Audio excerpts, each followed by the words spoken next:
Hi everyone, my name is Miss B. Hanley and I have been on a hiatus for the past couple of months as I am preparing for this year's spring musical, Willy Wonka. I am happy to announce that tickets are currently on sale for our production and we are weeks away from our first performance.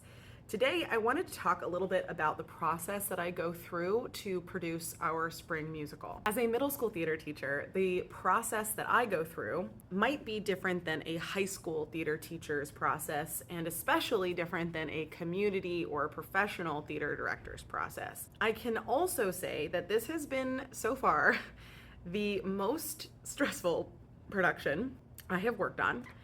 While this is the third middle school musical that I have directed, I am still learning to make my process more effective and adapt my systems to best fit and work for my students and for my school. The first thing I do is I talk to my students about the musical. We usually announce the musical the year before, after the previous production, and don't start giving context to them until we're in class together and I know the students that I'm working with in class. I try to give them context of the story, the characters, the setting, as well as the needs of each role, specifically expectations, responsibilities of each cast and crew member, dancing and singing and speaking and line learning and all of that stuff, and especially rehearsal and performance dates.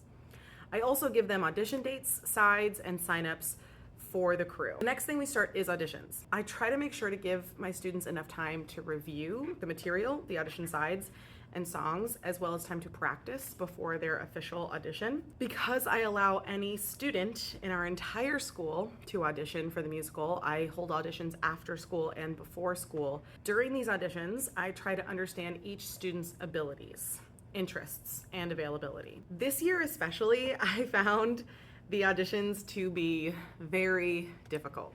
I have to consider every factor when it comes to casting, and unfortunately, some students don't always get the role that they want. Even after posting the cast list, changes are always made, either because students decline certain roles or because students accept roles that they previously said that they would not accept. All of the factors about a student come into play when I'm casting the musical, not just their talents and abilities, but also their dedication and commitment that they can give to the production itself. Once the cast list has been finalized and posted, we start passing out scripts, letters home with roles and responsibilities, costume fitting guides, orders for pre-sale tickets and t-shirts, and as well as information about rehearsals. Students in the cast and crew are given priority to order tickets for their families and order custom t-shirts like the one I'm wearing now that help promote the musical as we go through our rehearsal process and get ready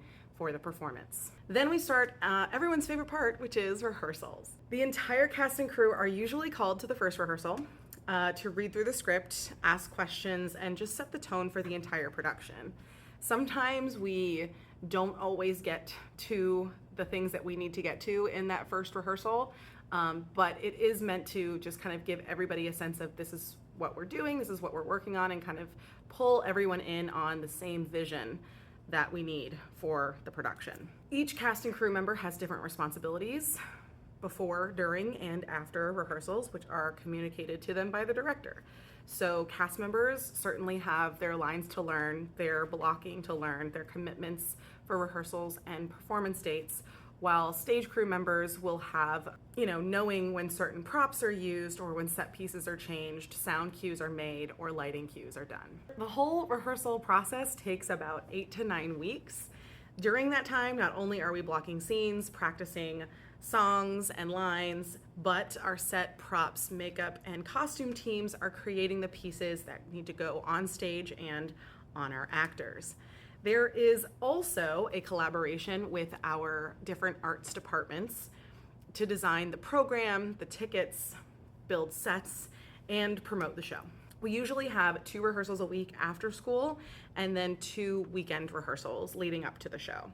Cast and crew members are also working on the production during class time as well. There are just certain things that we have to get done that we can't do necessarily after school. The rehearsal period is probably the most stressful time for me because it just feels like everything is happening at once and I get asked a million questions a day And it's just a really tough time because there's just so much happening, and we all know there's just so much that needs to get done.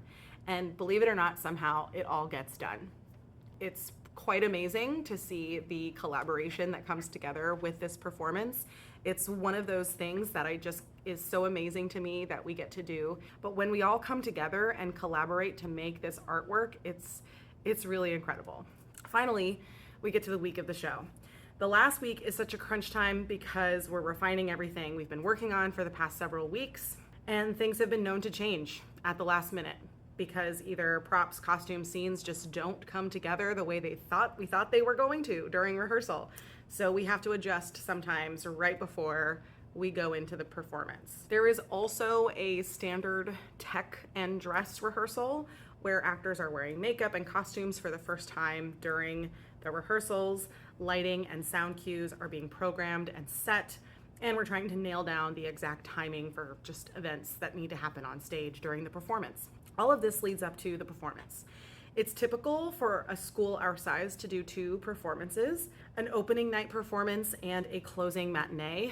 Matinee just means that it happens in the afternoon instead of at night. And depending on where our performances are held, we do not have our own big auditorium yet. We usually have about 150 to 200 people per show in attendance. One of my favorite things of running these productions is the feedback I get from students and families. Even if indirectly, it is so rewarding to see the actors and stage crew feel the hype of the live performance and live in the moment of the exciting art that happens during a musical. The bonds the students create when they work on a show together are truly lasting. And of course, we all get to enjoy the recording of the live performance during the cast party and start discussing what the next musical will be. And that's pretty much the process of how our productions work.